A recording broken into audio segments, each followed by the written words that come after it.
do parlamento,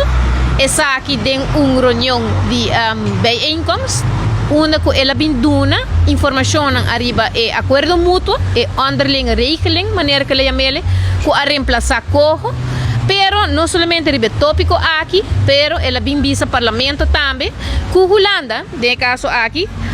está secretários a com essa papel acaba com o governo over de RAF, que está eigenlijk cambio de CAFT que nós temos, pero marele na lei de reino, e aqui trobe parlamentário não depois de como é presidente por arriba palavra, parlamentário não por duna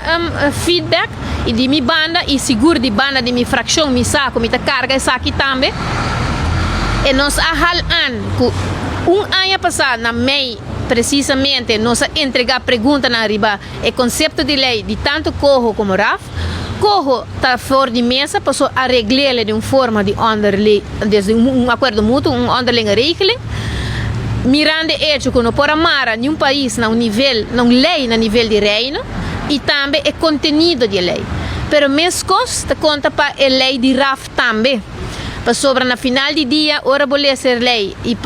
motivo não principal para Kiko, nós como parlamentário e fração de MEP não para o conteúdo está hecho que botamina é parte que nós tínhamos direito de ribagiele para controlar o governo primeiramente segundo nós logicamente nossa constituição botinho bypass isso aqui botinho bypass parlamento para diferente ponto não motivo não tiki está se acaba desde 2015 com o CAF pero se está para sobre outra governação ela se aqui pero também